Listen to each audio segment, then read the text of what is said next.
Like when I know for me, when I heard about Facebook, going public when we were younger, and being a part of Facebook since 2005, I was like, wait, I would have loved to be a part of that. And then a lot of the tech companies that you start hearing about going public, and I'm like, how are these people getting involved? Like, how did they know? And you start looking at the breakdown of how everyone got involved in these deals. And, because I always felt like I was going to be dope enough to be this wonderful, successful, uber rich billionaire. But then it's like a lot of the deals that were happening, it felt like they were happening in the back door.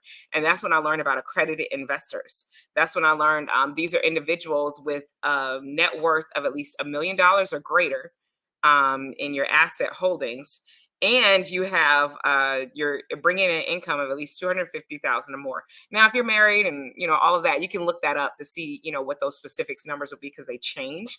But just in general, understanding what an accredited investor was new for me, and understanding that, and this is the way that these backdoor deals are done, through hedge funds, through venture capitalists that invest in hedge funds.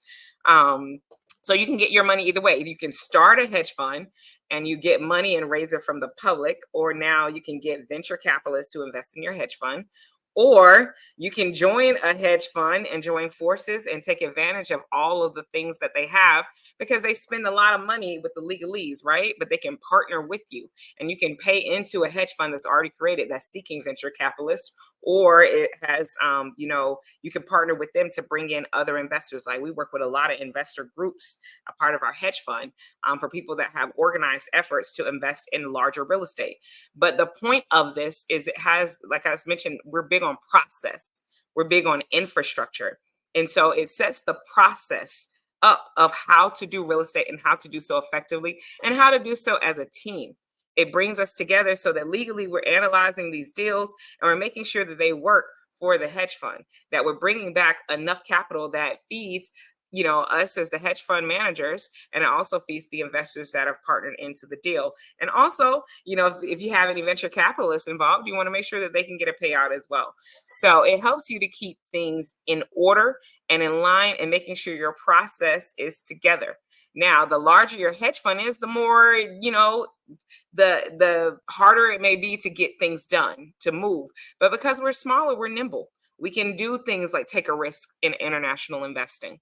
We can take a risk in our hotel portfolio that we've been able to acquire here, because we just set the vision and be like, okay, this is what we're going to do. This is our next step, because that's what we talked about before, setting the vision. Where are we going to go?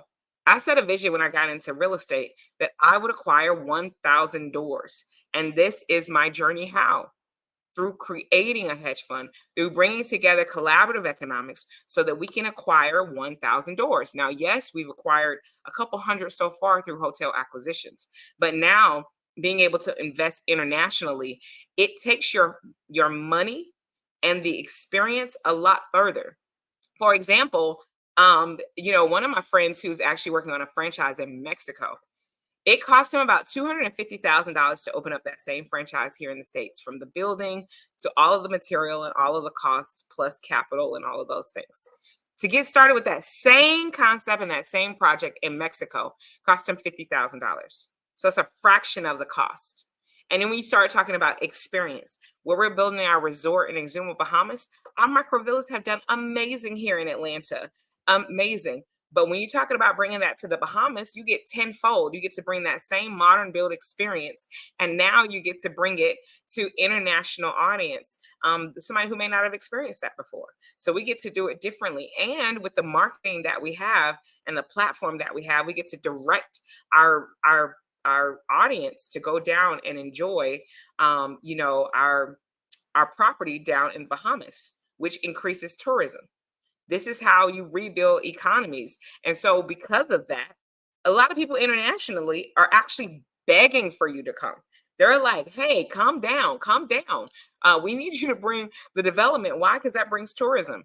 And with tourism, rebuilds economies. And a lot of these countries that may not have the affluence and the resources and the access that we have here in the States, they gladly appreciate a pinch of it. Like, if you can bring a pinch of it, If you can, they know how powerful our social media is. They know how powerful the pictures are, and they're like, if you can bring a pinch of that, we will make any concessions. Like, I had another investor telling me about some work that he was doing down in the PR in Puerto Rico, and he was like, they give you 40% back on your ventures. And I was like, wait, what? So how do you do this, right? You start having the conversation. Remember, you take my 3-part formula. But a part of that skill set and know-how, right? So you got the opportunity itself. The opportunity is where you want to invest. And I would invest where you feel the most comfortable and where you have the most contacts and where it's easy to get to.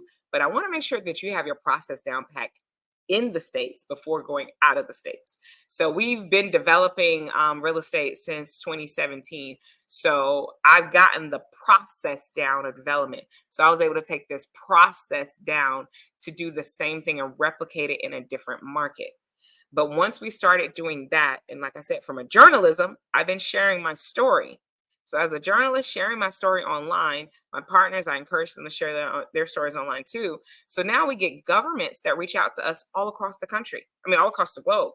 Literally, we've had, some magistrate in Ghana reach out, magistrate in Belize, in Nairobi, in South Africa. People have reached out to us from all across the globe because they was like, hey, we have land. And they understand that with land, which is opportunity, we bring our skill set and know-how, we bring our capital through our partners, and then now we're able to acquire these deals collectively and together. But we have to have a plan of attack. And that's where the process of organization of your entity, of your company to get these deals done, provide solutions, and you can expand your portfolio immensely, especially when you do it with a group and you do it together. If I did all this by myself, I would still be flipping one house at a time. But the power of collaborative economics allows us to do this together. And the power of collaborative thought. Like, imagine you thinking through a solution, but 10 other people thinking through that same solution with their lens, even more compounds the complexity of the problem you're able to solve. So that's how we're able to do this, through networking, through growing our vision, making it bigger. And the clearer we make it, the more capital we're able to generate and make through our hedge fund and through partnering and collaborating with investors to make it happen.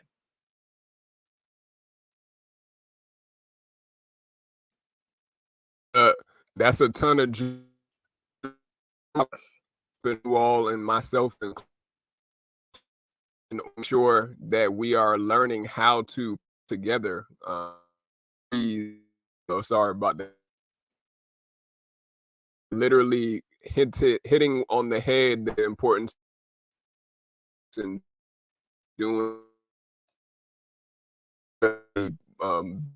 into all of us who are listening.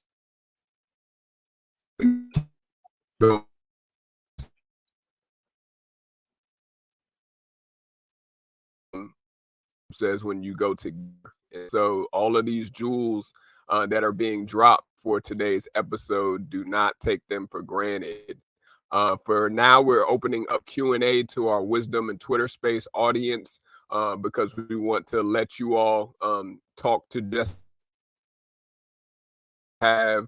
I'm just in the Q&A if we don't get any questions coming from our Wisdom or Twitter Space.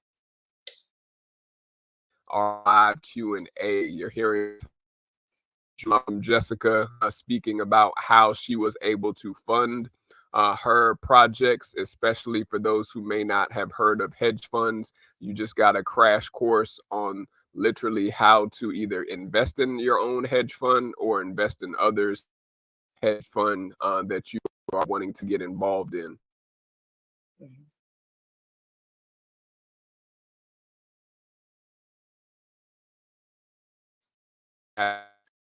To the part of growing up, like, did you grow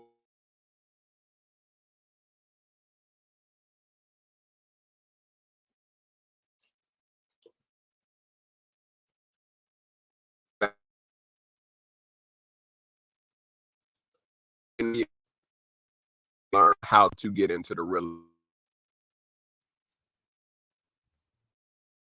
Can you hear me? I can hear you now. Okay, cool. Yeah, they trying to hate on you, dropping too many jewels, Queen, out there. They hating on us, but just asking, like, when you were, did you have any family or friends